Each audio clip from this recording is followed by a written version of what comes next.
Imaginemos a seguinte situação. Tipo, alguém decide plantar uma floresta. Certo. E não estamos falando de, sabe, um campo de soja tradicional que se colhe rapidinho ali em cento e poucos dias. Uhum, é um ritmo totalmente diferente. Exato. Estamos falando de um ecossistema complexo, né? Uma mistura de árvores frutíferas, arbustos, madeira de lei. É um projeto que vai levar uns 20 ou 30 anos para atingir a maturidade. E, claro, para realmente começar a dar lucro. Sim, é um investimento de uma vida inteira, basicamente. Pois é.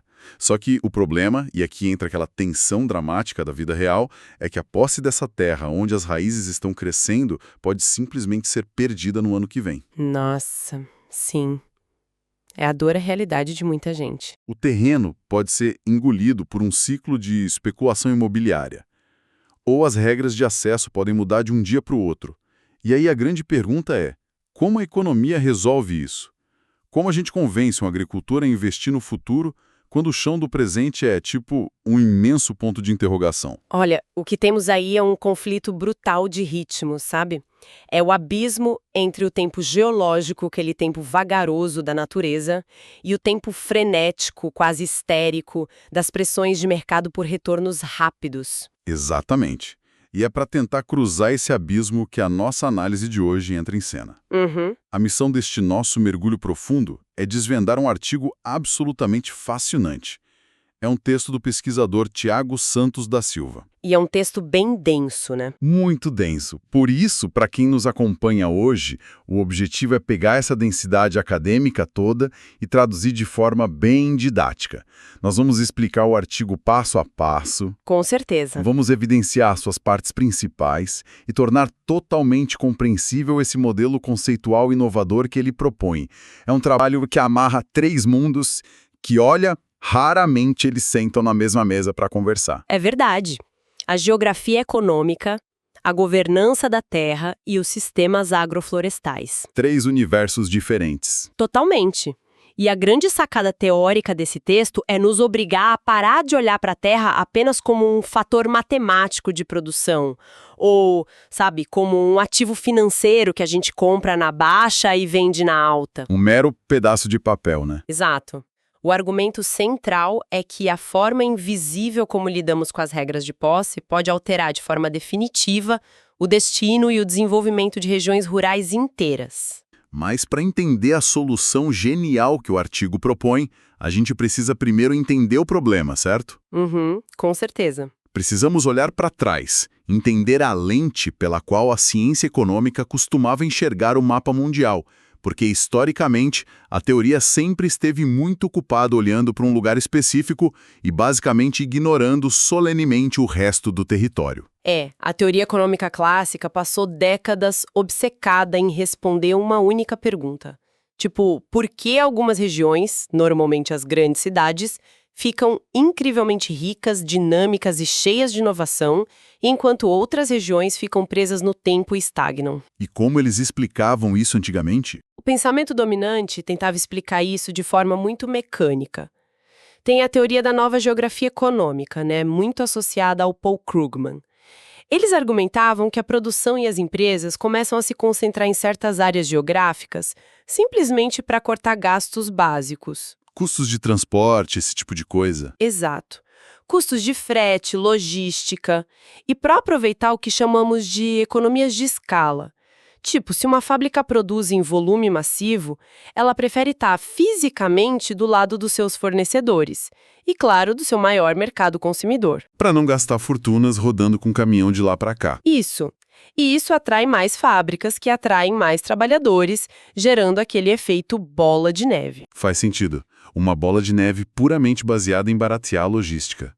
Mas o mundo mudou, né?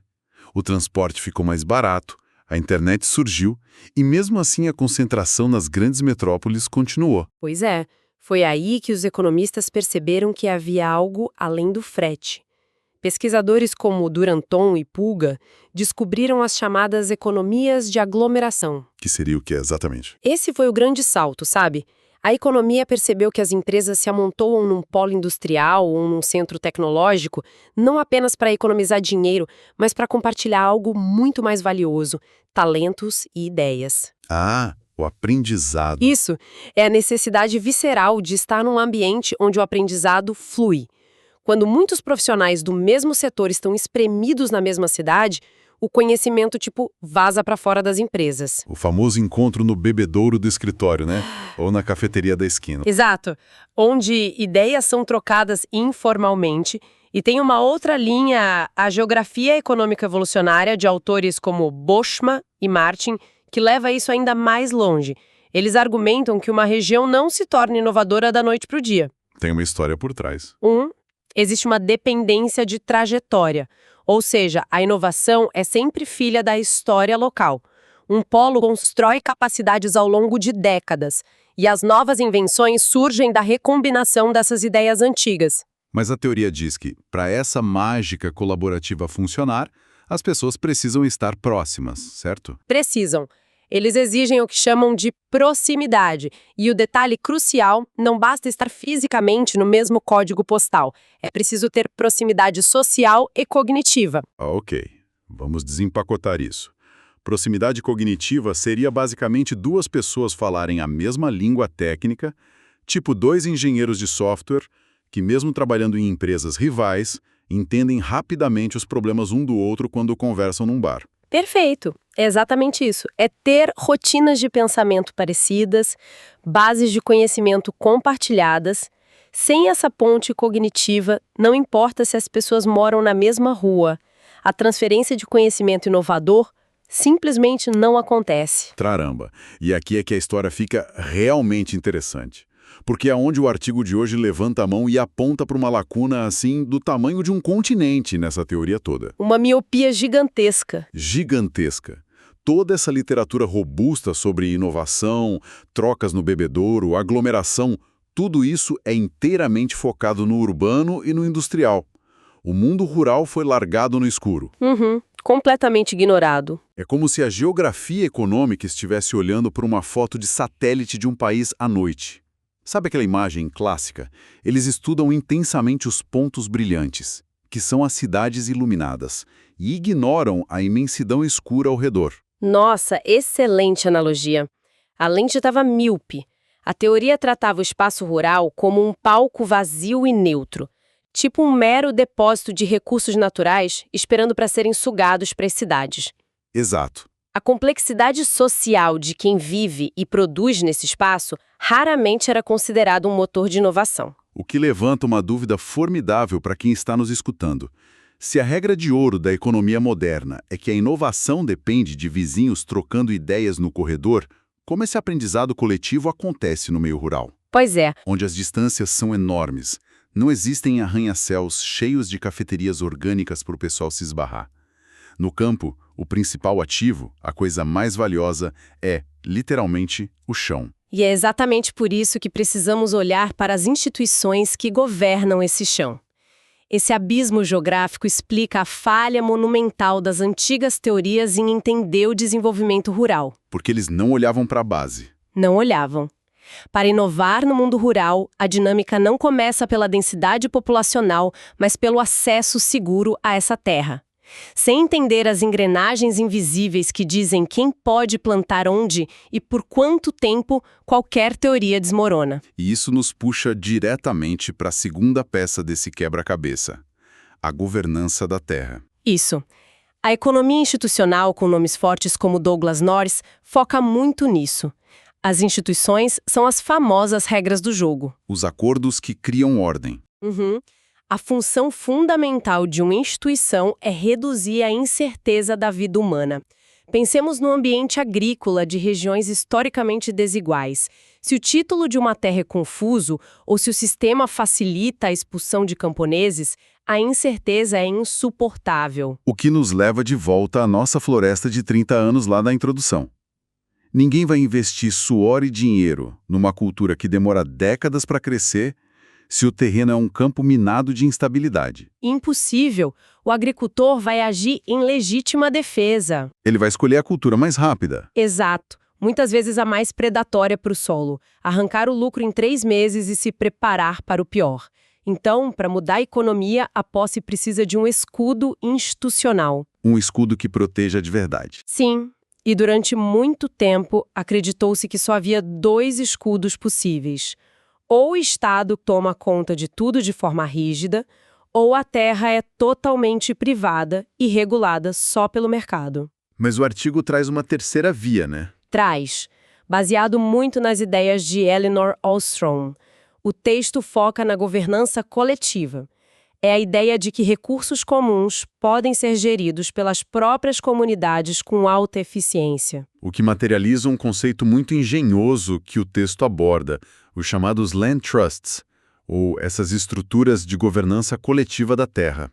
Pelo que eu entendi do artigo, é um arranjo onde a propriedade formal da terra é separada do seu uso produtivo. Exatamente isso. Uma organização comunitária é a dona do título no cartório. Isso blinda a terra da especulação imobiliária. Enquanto isso, os agricultores ganham o direito de uso a longuíssimo prazo. Essa ruptura muda todo o incentivo econômico da região. A comunidade atua como um cofre institucional. A terra perde seu caráter de moeda de especulação e ganha o status de base permanente de vida. Ok, vamos desempacotar isso com uma analogia urbana. Se eu, por exemplo, alugo um apartamento por 6 meses e eu sei que o proprietário quer vender o imóvel logo, eu jamais vou instalar móveis planejados caríssimos. Com certeza não. Você não vai derrubar a parede nem trocar a elétrica. Exato. Meu horizonte de tempo foi esmagado. Eu compro um móvel de plástico e vivo com as malas semi-prontas. Se o agricultor pode perder a terra, a psicologia é idêntica. Ele não vai investir numa cultura de longo prazo. O Land Trust tenta dar essa garantia vitalícia. A analogia ilustra perfeitamente. É a relação direta entre o tempo garantido pela regra e a qualidade do investimento feito no espaço. Mas espera aí, eu preciso fazer o papel do advogado do diabo aqui. Fazer um contraponto forte. Vamos lá. Separar o dono da terra de quem efetivamente usa a terra, isso não é exatamente o que um grande latifundiário faz quando arrenda o pasto para famílias trabalharem?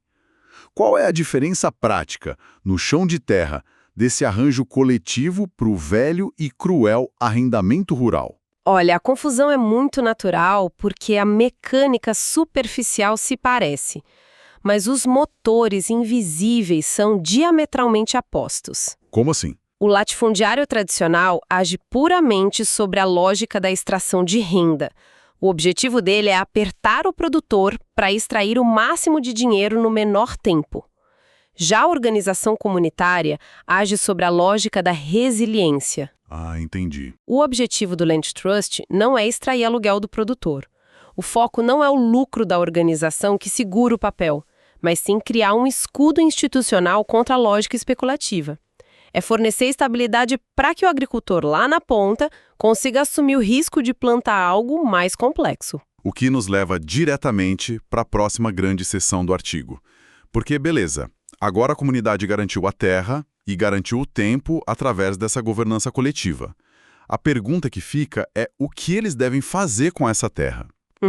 E o artigo aponta para a agrofloresta, não apenas como uma técnica agrícola bonitinha, mas como um verdadeiro motor de inovação. E para entender o peso disso, a gente precisa definir o que são esses sistemas agroflorestais muito estudados por autores como Nye e Altieri. Diferente da monocultura, a agrofloresta é a integração intencional de árvores, cultivos agrícolas e às vezes até animais na mesma área. Tudo misturado de propósito. Tudo integrado. Isso traz uma diversidade ecológica imensa. Reconstrói o solo, traz resiliência climática e, muito importante, rendas múltiplas ao longo do tempo. O agricultor tem produtos maduros em meses diferentes por décadas. Mas a conexão surpreendente que o artigo faz vai além das plantas. Ele puxa uma visão econômica do Antonelli que diz que o conhecimento econômico real é localizado e tácito. Isso, o conhecimento tácito é aquele que mora na prática, na intuição do dia a dia. Não tem um manual em PDF para baixar, né? Exato. Não dá para colocar tudo num papel. E a agrofloresta exige experimentação contínua. Não há um manual único. Como a terra responde a um consórcio de cacau com mogno numa encosta, é diferente de como responderá a 2 quilômetros dali. Então o agricultor vira quase um cientista empírico. Ele precisa testar, falhar, observar E como não tem uma central de atendimento para ele ligar, o que ele faz? Ele atravessa a cerca e vai conversar com o vizinho. A agrofloresta força a criação de redes de cooperação. Ela é, na verdade, uma forma territorial de organização econômica. É genial. Sabe, a gente pode comparar a monocultura tradicional a uma linha de montagem de fábrica? Uhum. É padronizada, previsível, tudo é ditado de cima para baixo, o trator passa reto e o operador nem precisa falar com os colegas. Mas o sistema agroflorestal é tipo uma banda de jazz. Nossa, uma banda de jazz no meio do mato. Literalmente, porque o jazz exige improvisação constante, né? Uma escutativa dos parceiros. Se o clima muda, se um inseto aparece, o agricultor improvisa. Ele corta um galho, avisa a comunidade, pega uma muda com o vizinho e a performance só funciona se todo mundo se adaptar junto. Eu adoro essa imagem da banda de jazz porque ela explica exatamente como essas interações frequentes geram a famosa proximidade cognitiva que a gente mencionou lá no começo. Olha só, fechando o ciclo. Fechando o ciclo, a geografia evolucionária não valoriza tanto essa troca constante. Então, essa improvisação do jazz agroflorestal cria a linguagem comum entre os vizinhos rurais. Eles constroem proximidade cognitiva e social mesmo espalhados por áreas enormes. O tal bebedouro do escritório acontecendo no meio das árvores. E é aqui que a gente amarra todos os fios dessa análise.